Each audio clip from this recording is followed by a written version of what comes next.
ঠিক আছে, তাহলে আজকে আমরা যেটা দেখব, যেটা মেইন টপিক, সেইটা মানে মেইন বলতে এইটা। তো এই কার্ভটা ইম্পর্টেন্ট, এই কার্ভটা হয়তো এক্সামে আসতে পারে, তো ডিরেক্ট আমরা কার্ভে চলে যাই। তো কার্ভটার পি হচ্ছে আমাদের probability and H of P হচ্ছে ইনফরমেশন। সো যখন মানে কার্ভ অনুযায়ী আমাদেরকে বলা হচ্ছে যখন আমাদের পিটা 0 হবে, যদি পি 0 হয় তার মানে যদি প্রবাবিলিটি 0 হয় তাহলে আমাদের ইনফরমেশন 0 হবে। when probability 0 we have less information, h of p equal to 0, and when p is equal to 1 মানে probability is 1 তখন আমাদের কাছে ইনফরমেশন যেটা সেটাও হচ্ছে 0 হয়ে যাবে। ওকে, এখন এই কার্ভটা দিয়ে এরকম কেন বোঝানো হচ্ছে, এই কার্ভটা দিয়ে এটা বোঝানো হচ্ছে মেইনলি। ঠিক আছে, এখন বোঝার চেষ্টা করি যে মানে কেন এরকম হচ্ছে। সো এই কার্ভটা যদি আমরা দেখি, এই কার্ভটা এরকম একটা হাফ সাইন ওয়েভ, তাই না? এটা হচ্ছে এইচ অফ পি, এটা হচ্ছে পি। ওকে, একটা হাফ সাইন ওয়েভ, এটা হচ্ছে 0 অ্যান্ড এরকম করে এই পর্যন্ত 1। আমরা জানি যে কোনো কিছুর প্রবাবিলিটি ম্যাক্সিমাম হচ্ছে 1, তাই না? আর মিনিমাম হচ্ছে 0 আর ম্যাক্সিমাম হচ্ছে 1। তাহলে কোনো কিছুর প্রবাবিলিটি বলতে কি বুঝি আমরা, অ্যান্ড প্রবাবিলিটি বেশি হলে ইনফরমেশন কেন বেশি সেটা হচ্ছে, বা মানে প্রবাবিলিটি 1 হলে ইনফরমেশন কেন 0 সেটা হচ্ছে, মনে করো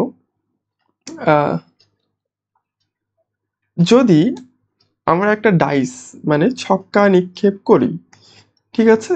মনে করো যে আমরা একটা ছক্কা নিক্ষেপ করলাম, তাহলে আমাদের এইখানে বললাম একটা ছক্কা নিক্ষেপ করার পর আমরা বললাম যে এখানে ছক্কা নিক্ষেপ করে 7 আসার প্রবাবিলিটি 0, ঠিক আছে? 7 আসার প্রবাবিলিটি 0, এটা বললাম। তাহলে মানে ডাইস সম্বন্ধে আমরা কিছুই জানছি না, যে 7 আসার প্রবাবিলিটি যখন 0 বলছি তখন কিন্তু আমরা ডাইস সম্বন্ধে কিচ্ছু জানছি না, যে বাদবাকি কি আসতে পারে বা কি না আসতে পারে। সো আমরা এটা বলতে পারবো যে ঠিক আছে, তাহলে আমাদের ডাইস নিক্ষেপ করছি যখন 7 আসার প্রবাবিলিটি 0, তার মানে আমাদের কাছে ডাইস সম্বন্ধে ইনফরমেশন 0। ওকে, এবার আমরা আরো একটা বলছি যে আমাদের 7 না আসার প্রবাবিলিটি, 7 আসবে না, 7 আসবে না, 7 না আসার প্রবাবিলিটি কত? যদি বলিস 7 না আসার প্রবাবিলিটি 1, তাহলে এই কথাটা তো একদম ঠিক যে 7 আসবে না। সো 7 বাদে কি আসতে পারে সেটাও কিন্তু, সেই ইনফরমেশনও কিন্তু আমাদের কাছে থাকছে না, ঠিক আছে? 7 বাদে কি আসতে পারে সেই ইনফরমেশনও আমাদের কাছে থাকছে না, তখনও আমাদের কাছে কিন্তু কি ইনফরমেশন হয়ে যাচ্ছে 0। এখন 1 আসার প্রবাবিলিটি কত? মনে করো 1 আসার প্রবাবিলিটি হচ্ছে 1/6। তখন তার মানে আমরা যদি বলি যে ঠিক আছে আমাদের 1 আসার প্রবাবিলিটি হচ্ছে 1/6, মানে কিছু একটা 0 পয়েন্ট সামথিং, তাহলে আমাদের কাছে ইনফরমেশন আছে যে 1/6 আসতে পারে। আবার আমাদের কাছে এরকম ভাবে, হ্যাঁ, যে 1 আসার প্রবাবিলিটি আসলো, বা 1 2 এরকম ভাবে, বা 3টা জিনিস আসার প্রবাবিলিটি কত, এইরকম ভাবে আসতে, মানে আমরা বলতে পারি যখনই আমরা বলছি তখনই আমাদের কাছে ইনফরমেশন বাড়ছে, যখনই আমরা মানে বলছি মিডিলের টার্মগুলো তখনই আমাদের কাছে ইনফরমেশনগুলো বেড়ে যাচ্ছে। সো এটাই ছিল এই কার্ভের মেইন অংশ, যে যখন আমাদের কাছে কোনো কিছুর প্রবাবিলিটি 50% হবে, কোনো কিছুর প্রবাবিলিটি 50%, তখন আমাদের কাছে ম্যাক্সিমাম ইনফরমেশন থাকবে।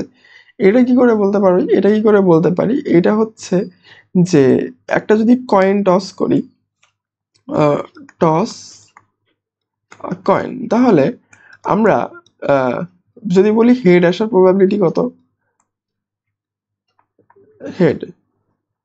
হেড আসার প্রবাবিলিটি হচ্ছে 0.5, কারণ হয়তো হেড আসবে অথবা হেড আসবে না, হয়তো হেড আসবে অথবা টেল আসবে। টেল আসার প্রবাবিলিটি কত, টেল আসার প্রবাবিলিটি হচ্ছে এটাও 0.5। তো আমরা কিন্তু জেনে যাচ্ছি তখন যখন আমাদের কাছে ইনফরমেশন মানে প্রবাবিলিটি হাফ হচ্ছে, তখন কিন্তু আমরা ম্যাক্সিমাম ইনফরমেশন জানছি। সো আর যখন আমাদের কাছে প্রবাবিলিটি 0 হচ্ছে, মানে আমাদের কাছে যে ইনফরমেশনটা আছে সেটার একদমই রং ইনফরমেশন। অ্যান্ড যখন আমাদের কাছে প্রবাবিলিটি 1 হচ্ছে, তখন আমাদের কাছে একদমই অ্যাকুরেট ইনফরমেশন আছে, অ্যাকুরেট ইনফরমেশন বাদে অন্য কোনো ইনফরমেশন নাই, সেই জন্য ইনফরমেশন তোমার 0 হয়ে যাচ্ছে। এটাই ছিল এটার মেইন কথা। তো যখন এটা করবো যদি এই গ্রাফটা আসে কখনো, তাহলে এইভাবে করতে হবে।